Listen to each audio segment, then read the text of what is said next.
welcome back to Gear Chat.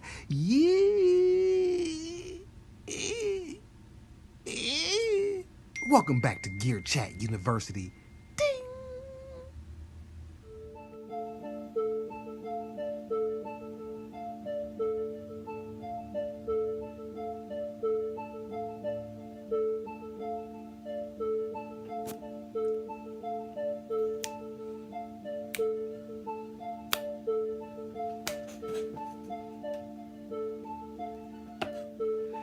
I don't know what I would do about that.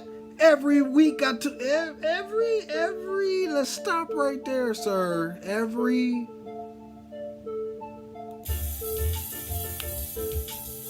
How dare you say every?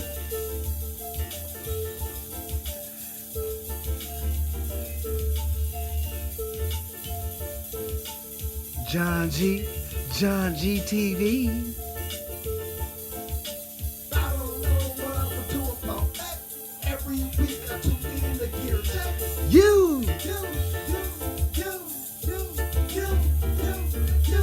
I don't know what I would do about every I tune in to Gear. I need my haircut. You, and you.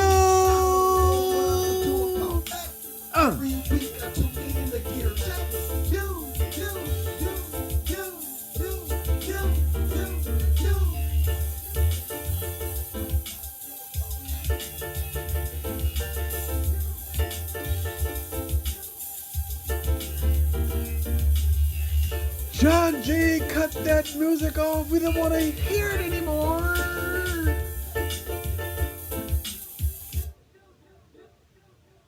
Cut that off, John G. We don't want to hear that crap no more. Welcome back. I'm sorry. Welcome. I'm sorry. Me. Welcome back to Gear Chat. Yeah.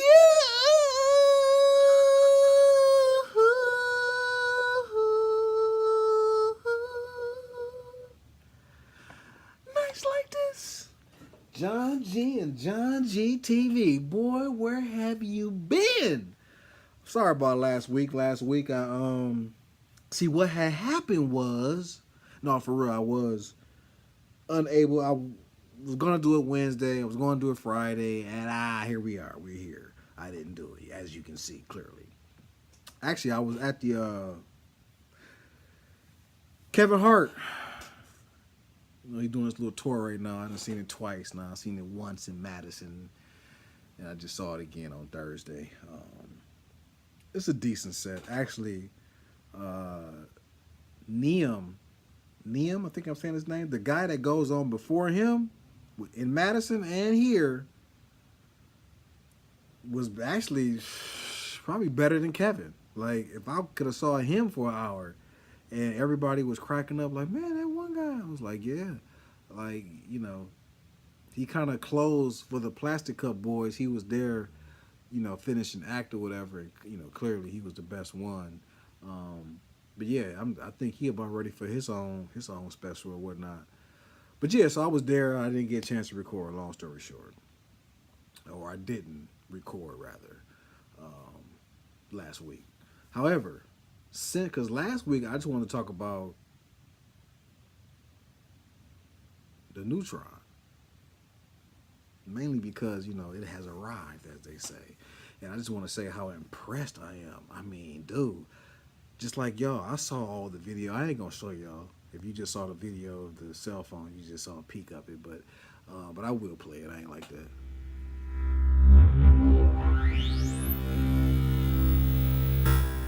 Cut that off. Yeah, so that's the Neutron. So listen, I seen the videos like all of y'all. Whatever. I mean, I was excited about it because it was original. It was new, especially from Behringer, instead of just being a straight clone. So along with the DeepMind 12, I got the Neutron, and both of them sound great. Now, the Neutron, which is really, like I said, I was just going to talk about that, kind of lusting over it, but I really wanted to say this. I'm going to do a review on it, you know. I'm going to do a review. But the thing that really just I couldn't believe it was how y'all could tell me if y'all had the same experience, but like again, I saw it on TV. I mean, on YouTube, so 1,000 times. So I kind of knew what I was getting. Even in knowing what I was getting, I was still impressed when I opened the box. Now I've kind of killed that whole unboxing thing. I'm not just really keeping up with the pace of YouTube, really. So um, the whole unboxing thing kind of seems to have faded. The whole fad that happened is been for five. It's still going on, especially in the cell phone space and certain spaces like unbox therapy or whatever. But for me, it seems like it's kind of lost its whatever. I don't know. It just seems to kind of. I'm more into what it show me something. I just want to see you open the box up or whatever. But whatever. So I kind of stopped doing all that. But my initial feeling was I was just wowed. I couldn't believe the build quality, how it felt in the hand from the wood. I don't know if that's fake, probably fake wood cheeks or whatever. But listen, I don't even know how it's possible that this was done at this price point. Because it started to make me feel like everybody else has been just jipping me, has been just getting over on us all along. If Behringer can do this at this price point, with this quality, I mean, they did not, you would think that they would have like spared some expense somewhere, like, okay, it has cheap whatever, or it's got nothing on this feels cheap, it all feels premium. And then the sound and the functionality of it is, especially for me, I mean, well, maybe, coming from me, it's not really saying a whole lot. But for me and all my other synthesizers, this thing is functioning different. It's got two envelopes with the ADSR on the envelope, which to me that is like high-end or pro synthesis or full synthesis when you have the ADSR on the envelope, because not all synthesizers give you that. They got attenuators. That's not something I got on my other synthesizers, at least not to my knowledge. I could be wrong on that completely, but from what I've seen, I don't believe that's on there. So yeah, two oscillators, two envelopes. The VCA bias, not quite certain. All I know is it makes the sound changes in a way that anything that alters the sound in some way, I'm gonna like it, so I can, perform with it in some fashion. But yeah, that's really what I was gonna talk about is the Neutron, man. This thing is the wow factor is there even after seeing all the videos. I'm just kind of I'm wowed. Like this thing it really is nice. But from there, since last week doing the video, Yamaha.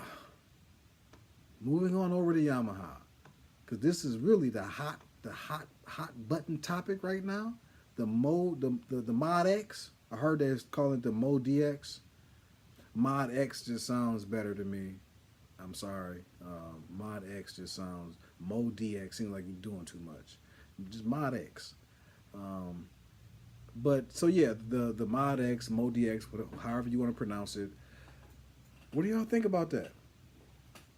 Now, for me personally, I like I've said 1,000 times, and I'll say it 1,000 times again. I'm really not into keyboards all that much because I'm not a keyboardist.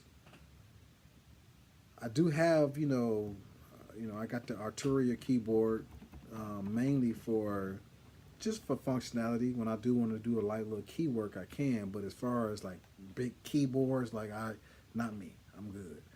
However, I do have the the Yamaha Motif, which is iconic at this point. You see a lot of people performing with it. The Montage, I think the price point for the Montage, even though it sounds, for everything that I heard, sounds great, I just felt that price point was a little out the ceiling. Well, this seems to have that Montage feature with the super knob and all of that. And the price point is much better, much like how the motifs were when they first came out.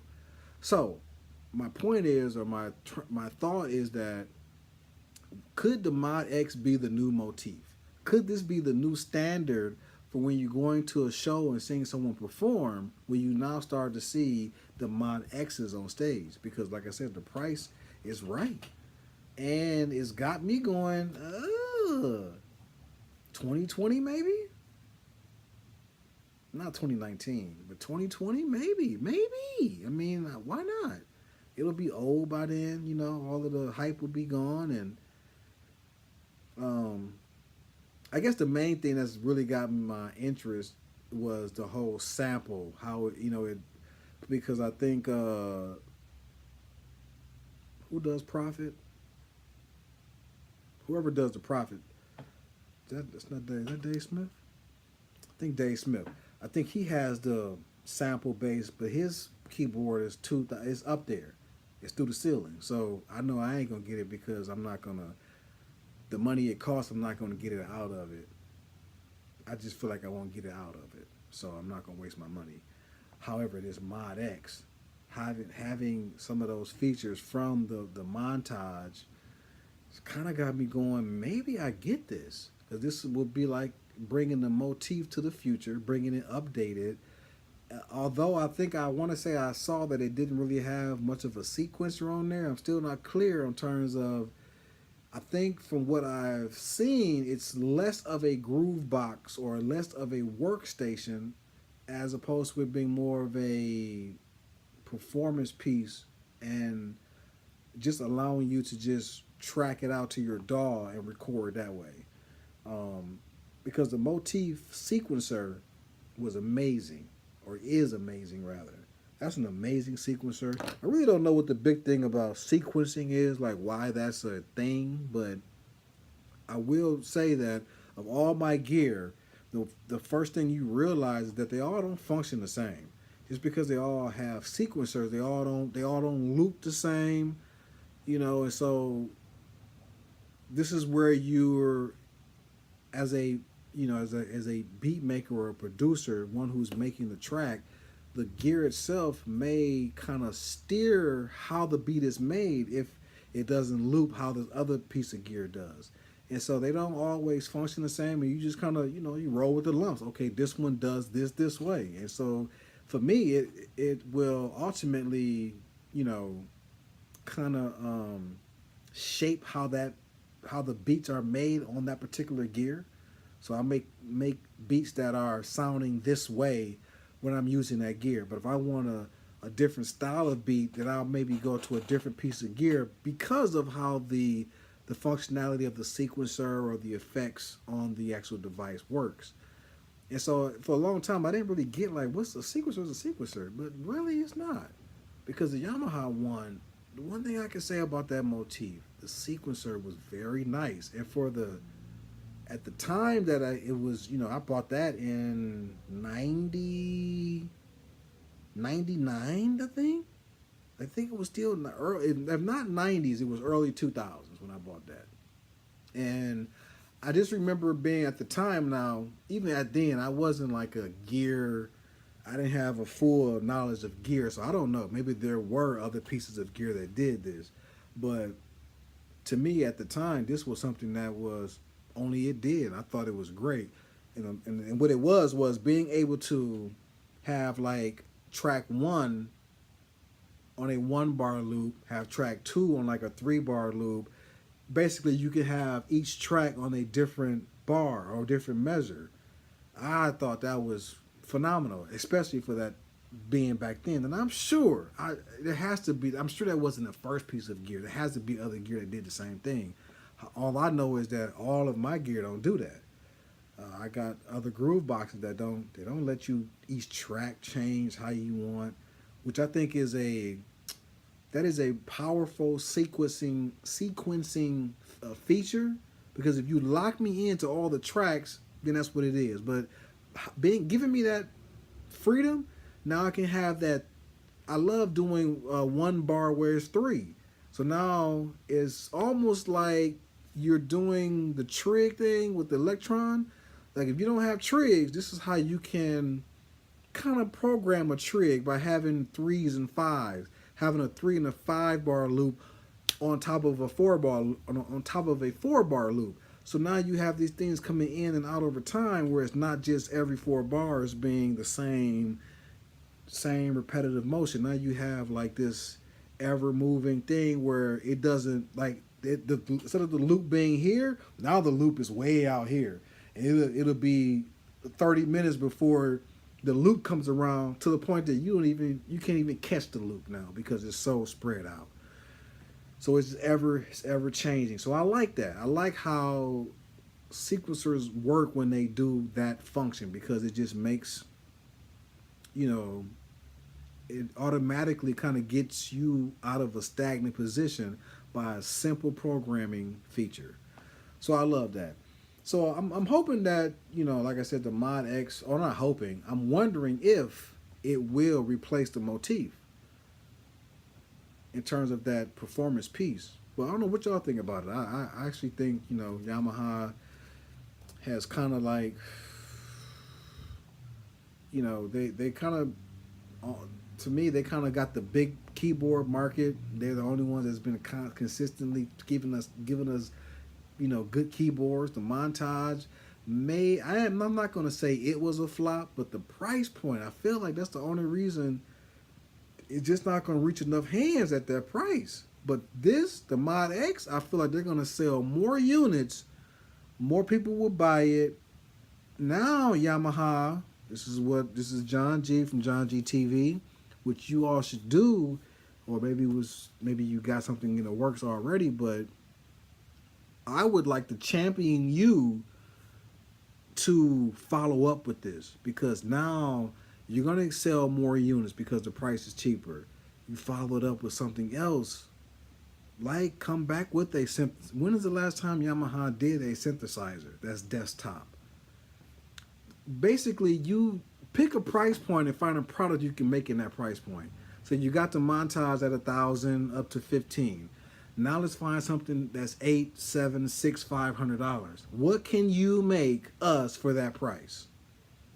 Groovebox, synthesizer, drum machine, something that you can make in that space, because you have to take advantage of this new kind of customer base you're probably going to get when they start buying this Mod X. So now that they're here, well, okay, what else y'all got? So now that I'm here and I'm interested, show me something else. So in my opinion, you got to follow this up with something. You can't just let this ride and just go with another 2 years, another keyboard. Like, you have to introduce some other products to really kind of latch on to this ride that I believe is going to kind of up Yamaha sales with this price point of the Mod X.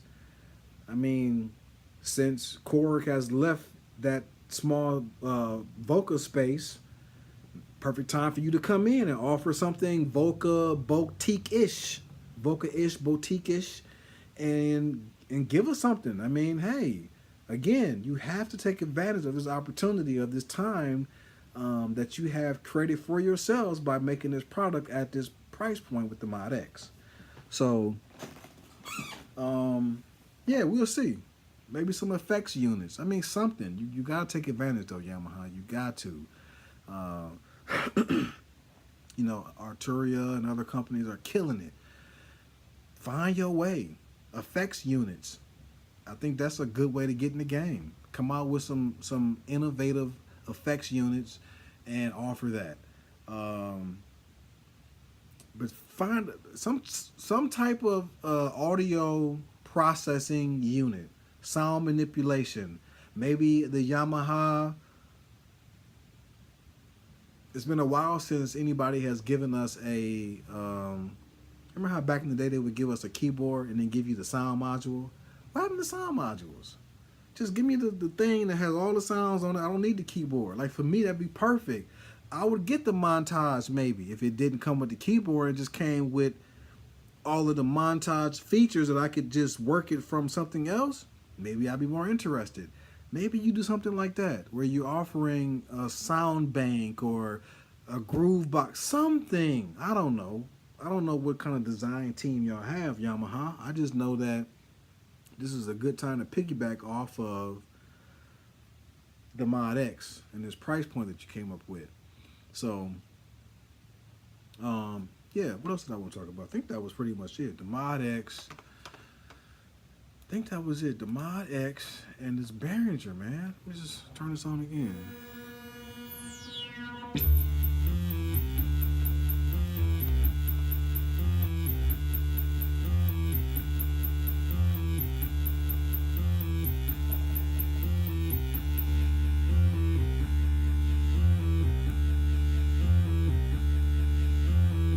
Just nasty.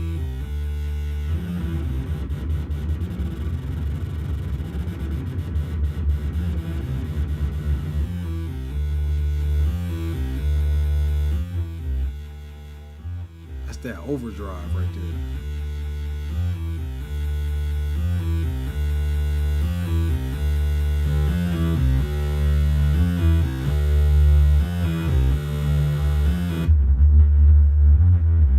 Just nasty.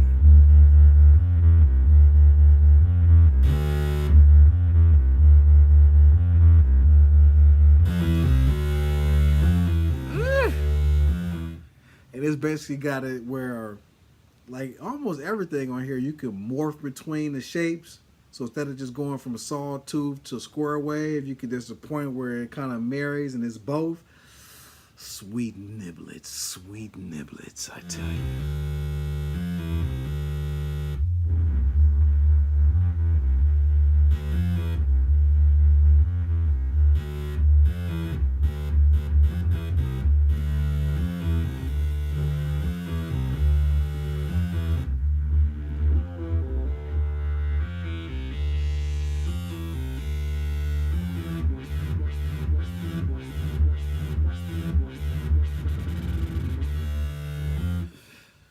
Stop that! I'm getting lost. I'm getting lost in the sonics. So yeah, what else? Was there one more thing? Was there one more thing, or can we wrap this up? This might be it. I think that was. I thought it was something else. It was something else. It was the neutron. It was something. What was the other thing I want to talk about? Something else I wanted to talk about. What was it, John G? Kids, don't be like John G. Be better prepared. Chance favors the prepared mind. I'll say it again. Chance favors the prepared mind, people. What else? But you know, I have, not that there's no shame, but I don't have a problem showing you my the montage is $399. $4,000. That's the reason why it's not doing all that. Because now you got to be that serious. No, if you're a noodler, if you're into noodling, you're not buying the montage for $4,000. You're not doing that unless you just Big Bang Hank. All right, Big Bang Hank can do what he want to do. But if you ain't Big Bang Hank, then you ain't finna just buy it just to be like, oh, what's this? And turn a knob and okay, and let dust settle. No, sir. That is for a serious consumer. Yeah, I think that's it. It might be it. We'll be at 23 minutes. Yeah, that might be it. I might have to go ahead and wrap the class up. This might be it. This might be it. I'm gonna let the sweet sounds of the neutron take us on out. Cause now it's dragging. Thought I was gonna see something to make me think about it real quick, but it ain't popping to me. Oh, I just saw it. I just saw it. What do y'all think about? Now, I'm not into this at all. But I'm saying that's just me. But let's talk about the keytar. The keytar. I ain't gonna take long. I just want to talk about the key. Are you a keytarist? Do you like the keytar? Come on, admit it. Don't be shy. Don't be embarrassed. This is me, John G. I like the keytar. I think the keytar. When I see the keytar and I think about it, I automatically go back to Prince. I don't know why. I just go back to Prince for some reason. In that time, it just seems, the keytar seems like the ultimate gimmick piece because it actually does function and you can jam out on it for real. But when you look at it, it's like, come on, man, This dude up here with a keyboard across his chest. Are you serious? Um, yeah, I don't know. I just think it's one of those pieces to me. Like I said, it just has it's a toy for somebody that's like, you a grown ass man, you a grown ass woman up here playing with this toy, but you on stage getting paid though. Hey, what man? What? I'm getting paid on stage performing, and people are liking it. Hey, holler back at you. I like that. So yeah, the keytar. I think it's a funny thing. I don't think I would ever in my life buy a keytar. Unless somebody were to just like, I don't know, if it was like a garage sale and I saw it there for $5, I mean, just for shits and giggles, yeah, I would get it. You know what I'm saying? Put it on and, you know what I'm saying? Like, I don't know. The keytar just seems, it makes me laugh. It just seems like that funny piece of gear, and it definitely screams like 80s. It just screams the 80s. It seems like it has no place in 2018. Who the hell is buying keytars? That's all I want to know. Where are the keytarists? Yeah, I don't know. So I don't know how y'all feel about keytars and whatnot. Maybe I'm tripping. Maybe I'm being a little too harsh. I'm poking a little too much fun. It's all in good fun, though. I mean, at the end of the day, if you're a musician and you can make something good with something, make everybody head nod, or make somebody cry or whatever, then you winning. Can't nobody get you off the winning team when you winning. But again, I just think when I think keytar, it seems cute and funny. I don't know. Even the shape of it is like, it just screams the 80s. But whatever. It's John G TV. I'm done rambling. We're gonna go back to. I actually got these. You know, I told you before that the thing about the RC505 I love, and I believe with all of the Boss loop pedals, is being able to take them and just put them into the DAW, and everything is tracked out. I love that. Let's say that first. I really do love that. And so I got a few of the beats loaded up. So this is coming from live now, not from the when they had tracked it out.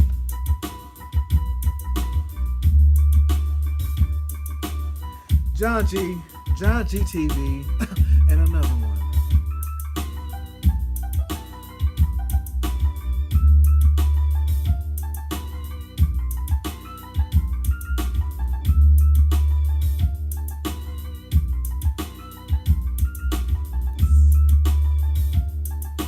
Start over again. Let's go.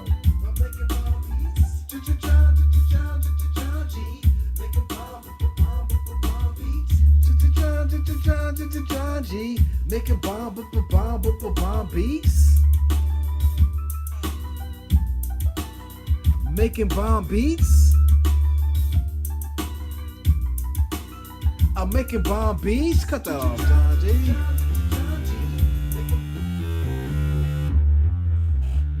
Just nasty.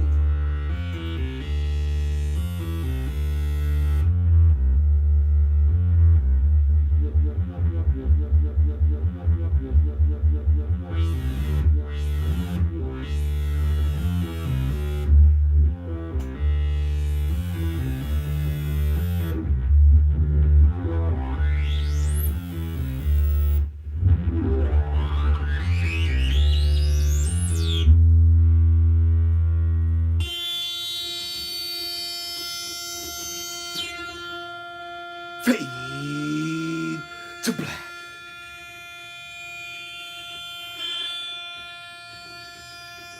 What's fade to black? Fade to black.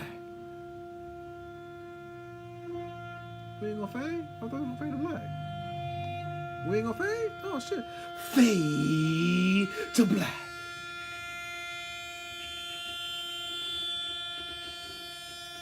What the hell going on? Oh, I'm tripping. Fade to black. Now there we go. That's how you fade to black.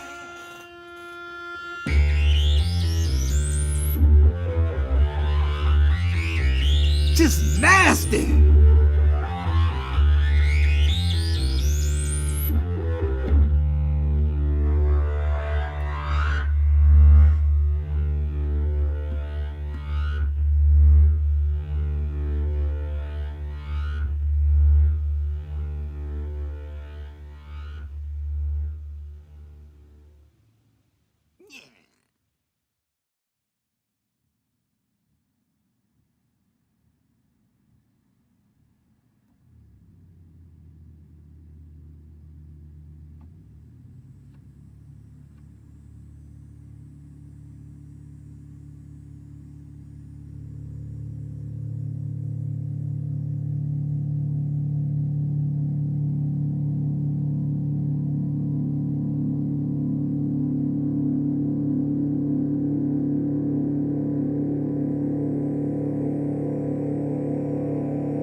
John